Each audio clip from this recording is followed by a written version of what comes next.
Hey guys, how's everybody doing out there tonight? Hope everybody's doing well. So tonight I wanted to do a video of this horn. I actually took this thing up in the mountains about an hour and a half ago and did a sound recording of it. So what I'll do is I'll show you this horn, and then in a separate video I'll upload a sound of it. So this particular horn is a Leslie Supertyfon RS3L.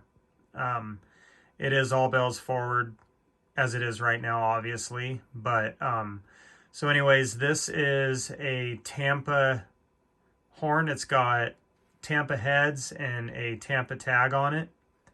And this particular horn is off of former Norfolk Southern 8414 X Conrail 6221.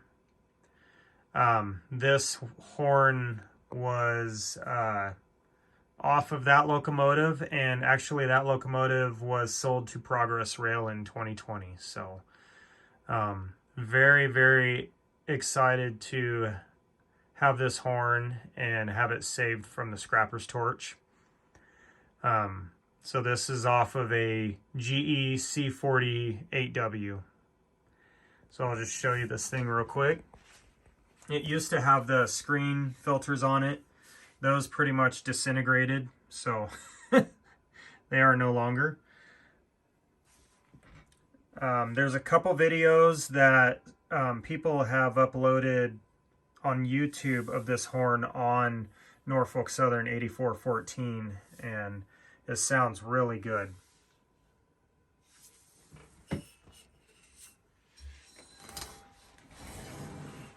So the paint on this thing is coming apart everywhere.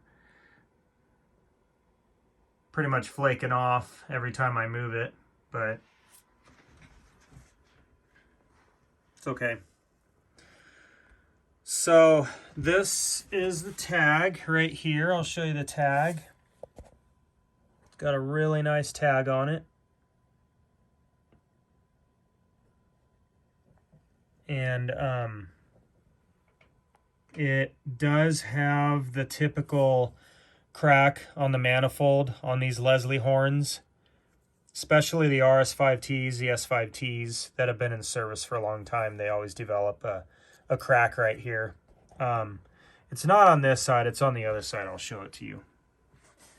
But it doesn't affect the sound of it at all, or the performance, which is really good.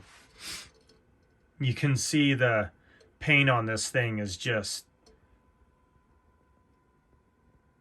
so dried out and cracked up and everything, like a crackhead.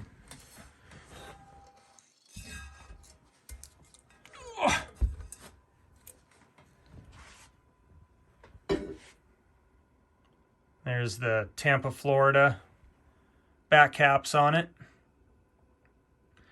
Like I said, this is a Leslie RSL3LR, so on the locomotive, this 44 bell was reversed. So you can see the crack right there. And I'm going to leave it on this horn.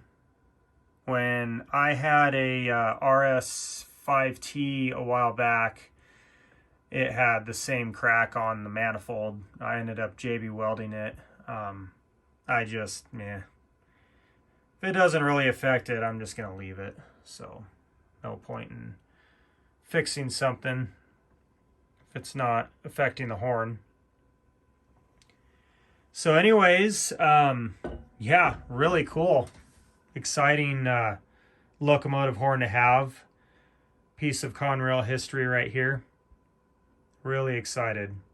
So hopefully you guys enjoy the sound recording of this thing. Let me know what you guys think. All right. Bye.